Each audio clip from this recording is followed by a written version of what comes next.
좌장도 거저먹지 않는다. 항상 증례를 준비하기로 했거든요. 토론을 위한 좌장 증례 2개.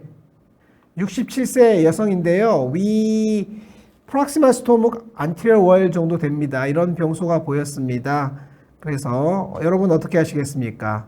그래서 진료 계획을 잡았는데요. 부인과암, 유방암, 고혈압, 당뇨 등으로 있으셨고 이번에 위암이 오셨는데요. 환자분은 내시경 절제술을 원하셨습니다. 저도 다소 좀 무리가 있을 것 같다 싶었지만 한번 좀 해볼 수는 있겠다. 제가 애매할 때는 요즘은 해보거든요. 라고 얘기를 했는데요. 조직검사에서 의외로 뚜렷한 SM 인베이전이 있었습니다. 여기 보시면 머스큘러리스 뮤코자 보이는데 뮤코자 쪽이 튜머고요. 뮤코자 아래쪽까지 뚜렷하게 이제 아래쪽 슬라이드를 보시면 이게 점막하 쪽인가 아닌가 좀 애매할 수 있지만 여기는 머스큘러 뮤코자 쪽이 뚜렷하게 보이기 때문에 데피니트한 SM 인베이전이 있었거든요. 이럴 때는 바로 내시경 절제술을 취소하고 수술을 저희가 하고 있습니다. 병리과에서도 뚜렷한 서뮤코자 인베이전이 보세 바이옵시에서 확인됐다. 그래서 수술을 하였고요. 했더니 SM 인베이전 SM3가 나왔고요. 가장 깊은 SM 인베이전이고요. 림프노드도 4개나 포지티브가 나왔는데요. 그래서 이제 보시면 3번, 5번 노드 레서 커버처, 4번, 6번 노드 그레이터 커버처 곳곳에 다 노드가 있었습니다. 패솔로지를 보시면 캔서 아래쪽에 매시브한 서뮤코자 인베이전이 있고요. 여기가 이제 머슬층이지 않습니까? 머슬층을 살짝 누르는 듯한 경우에 따라서는 이러한 소견을 AGC로 주시는 분도 있거든요. 근데 누르는 정도가 심하지 않아서 그냥 SM3로 일단 EGC로 결과가 나간 상황이었고요. 매우 헤테로지니어스한 어그리 루킹 세포들이 잘 보이고 있었습니다. 이 부분이 머슬층하고 제일 가까운 부분인데요. 그래도 뚜렷한 데피니트한 머슬 인베이전은 없었습니다. 엔돌리페틱 튜머 엠볼레이가 엄청 많이 발견되었던 경우고 따라서 림프절 전이도 많이 있었습니다. 요약하면 ESD하기에 다소 무리가 될 수 있지만 환자의 희망과 위치가 어려운 위치가 아니기 때문에 이 내시경 절제술을 시도해 볼 것을 고민했던 환자에서 병리 결과 데피니트한 포셉 바이옵시상 데피니트한 서뮤코자 인베이전이 있어서 수술을 하였고 결론적으로 수술하길 잘했다라는 그런 경우가 나왔던 증리였습니다. 비슷하지만 약간 다른 증리 하나 보여드리면요. 모더레이트 디퍼런시에이티드 아데노카시노마였고요. 보시면 평평한 병소거든요. 평평한 병소고요. 뮤코사 이레귤레이트가 있기는 한데 이럴 때 어떻게 할까 이제 고민을 해야 되는데요. 김태준 교수님 64세 여성에서 모더레이트 디퍼런시에이티드 아데노카시노마 이런 병소가 나올 때는 어떤 치료를 선택해 보시겠습니까? 네.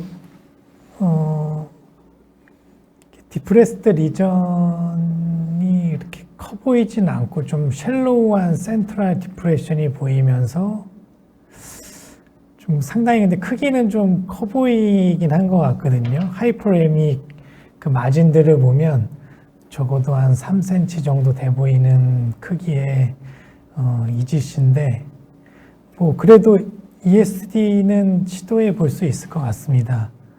네, 그렇습니다. 네. 저도 그렇게 네. 생각했는데요. 여기 이로전이 있는 부분은 1cm. 그러나 옆에 보시면 아트로피가 있는 부분과 경계가 여기 정도 되기 때문에 한 3cm 정도는 되는 그런 병소인데요. 이 위치 내시경 절제술하기 아주 어려운 위치는 아니고요. 그리고 다이아그노스틱 ESD라는 개념도 있기 때문에 한번 ESD를 시도해 보려고 했고요. 의뢰서상에서는 1.2cm라고 나왔지만 그런데 조직검사에서 아데노카시노마 모더레이트 디퍼런시에이티드 서뮤코잘 인베이전이 있다 이렇게 나왔더라고요. 그래서 내시경 치료를 가정한다고 설명하고 조직검사에서 깊게 나와 있으므로 수술한다고 가정하고 설명하고 두 가지 가능성을 얘기했고요. 일단 외부 병리에서 서뮤코잘 인베이전이 나왔다는 것을 한번 확인하자라고 해서 확인 들어갔습니다. 그래서 외부 슬라이드를 한번 확인해 보았는데요. 저희 병리과 선생님도 SM 인비전이 틀림없다라고 얘기해 주셨고 여기 벌써 있는 게 보이는데요. 가까이서 보시면 머스큘러 뮤코자가 뚜렷하게 보이고 뮤코자 중에 튜머가 있고 서뮤코자 인베이전이 틀림없습니다. 이거는 그 잘린 커트나 이런 위치에 따라서 그냥 우연히 그렇게 보였다라고 얘기할 수 없는 너무나 명백한 서뮤코자 인베이전이 있는 게 확인이 되어서요. 저희가 외부 병리 슬라이드를 이제 확인했고요. 그런데 우리 병원에서 다시 검사한 데서는요.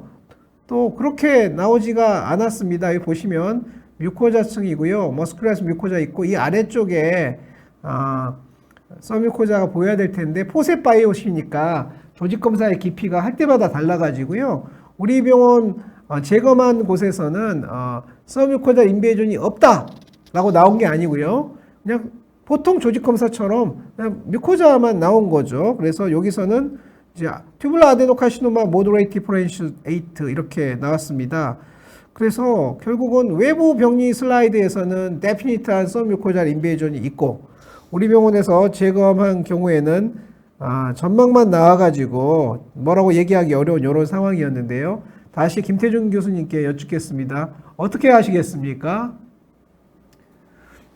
크기가 좀 크고 그래도 외부 병리이긴 하지만 본원 리뷰에서도 SM 인베이전이 있어서 그래도 일단은 수술을 먼저 레코멘드 할 것 같습니다. 네, 그렇습니다. 저도 같은 생각이고요.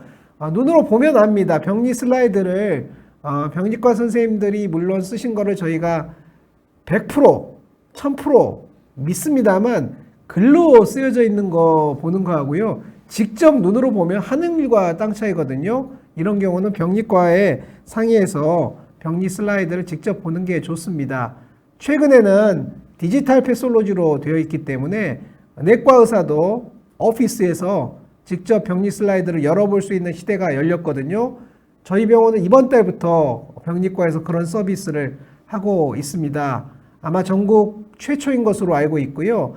아산병원은 우리 병원보다 앞서서 디지털 패솔로지를 병리과에서 널리 사용하고 있는데요. 아직은 클리니션이 자기 오피스에서 보기는 어렵거든요.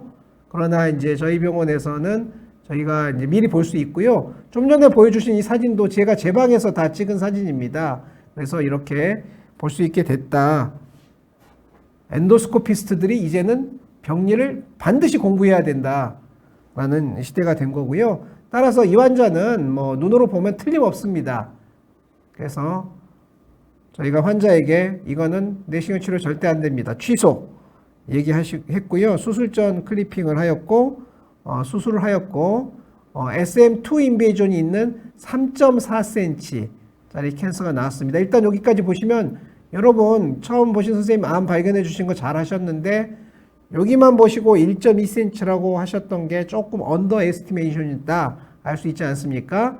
논 아트로픽 에어리어 이 경계까지가 다 암인 겁니다. 그래서 3.4cm 크기 거기까지가 다 나왔고요. 림프노드 전이가 있었습니다. 보니까 3번 노드 3개에서 하나 나왔고요. 레서 커버처 노드이고요. 패솔로지상 림페틱 인베이전이 있다 라고 이렇게 나왔습니다. 그러면 이 패솔로지 또 오피스에서 내과 의사의 오피스에서 열어볼 수 있습니다. 그래서 열어서 봤고요. 이거는 이제 병리과 선생님들이 판독하시면서 붙여준 마크인데요. 학회 같은 데 낼 때는 요거 살짝 지워서 내는데요. 일상적인 진료할 때는 그냥 나와 있거든요. 엉껏 보셔도 알 수 있지 않습니까? 여기 정상, 여기 비정상, 여기 비정상, 점막 정상 갑자기 디프레션 되면서 나오지 않습니까? 여기 나올 수 있고요. 이렇게 정상인 부분과 비정상의 경계가 뚜렷하게 보이고요. 먼저 정상 부위가 보면은 요거는 교과서적인 인테스티널 메타플라자 이고요. 교과서적인 아트로피입니다. 여기 보시면 머스큘러 뮤코자가 있고요. 여기 글랜드 사이에 여기 프로포글랜드가 있어야 되거든요. 프로포글랜드가 통째로 없어졌습니다. 그래서 매우 심한 아트로피. 교과서적인 아트로픽 메타플라스틱 가스트라이티스 소견이고요. 실제로 혈액 검사에서도 펩시노젠 1이 70 이하, 70 이하이면 아트로피인데 19.5고요. 펩시노젠 1-2 레이쇼 3이면 아트로피인데 1.3이지 않습니까? 매우 심한 세롤로지컬 아트로피가 있고 헬리코박터 파일로리도 양성. 그래서 백그라운드 게스트릭 뮤코자는 전형적인 아트로픽 메타플라스틱 가스트라이티스다 알 수 있고요. 요거가 그래도 언제 암이 아닌 부위 완전히 다르지 않습니까? 암 부위가 있고요. 머스큘러스 뮤코자 아래쪽으로 요렇게 튜머 인베이전이 뚜렷하게 돼 있고요. 아마 최소한 여기 정도까지가 문제가 있는 것 같습니다. 그래서 SM2로 판독이 됐고요. 전형적인 튜머상입니다. 그래서 오늘 제가 조금 두서없이 말씀드리긴 했는데 러닝 이슈 결론은 요겁니다. 조직검사에서 데피니트한 서뮤코잘 인베이전이 확인되면 ES하지 않는다. 이런 정리를 보여드렸습니다. 김태준 교수님 오늘 두 중례 보시고 무슨 코멘트 하실 내용은 없으십니까? 네, 보통 뮤코살 바이옵시 하는 경우에 이제 서뮤코살 인베이전에 대한 그런 레포트 되는 경우가 흔치 않은데 또 이렇게 병리 선생님이 이렇게 보시고 이렇게 또 저희가 최근에는 이제 전자 병리로 또 확인할 수 있는 부분이 있어서 상당히 이제 2번 치료를 해야 될 환자들을 수술로 한 번에 이렇게 해결할 수 있는 그런 포인트라서 저도 좋은 내용들을 들은 것 같습니다. 네, 감사합니다. 제가 2004년도에 일본 동경암센터에서 한 3달 정도 연수를 받았었는데요. 그 당시에 그쪽 ESD 가장 많이 하시는 선생님이 고토다 선생님이셨는데 제 친구이기도 합니다만 내과 트레이닝 과정에서 3달간 병리과에 파견돼서 병리 공부를 하셨다고 하더라고요. 어쩐지 저보다 훨씬 병리를 많이 알고 계셨거든요. 이제는 내과 의사도 병리를 공부해야 된다라는 걸 말씀드렸습니다.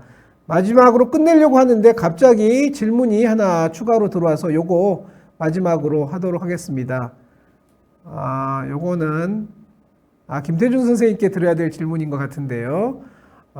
아마 식도 스텐트 이야기인 것 같은데요. 스텐트가 위로 들어갔을 때 어떻게 제거하는지 궁금하다라는 얘기가 있었습니다.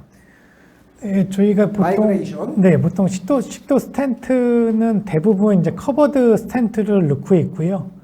이제 식도에 스텐트를 넣는 경우에는 이제 항상 제거할 수 있는 그런 계획을 항상 하고 있기 때문에 이제 커버드 스텐트면서 또 거기 라쏘라는 실을 잡을 수 있는 그런 포인트가 프록시말과 디스탈 부분에 항상 있는 경우가 많습니다.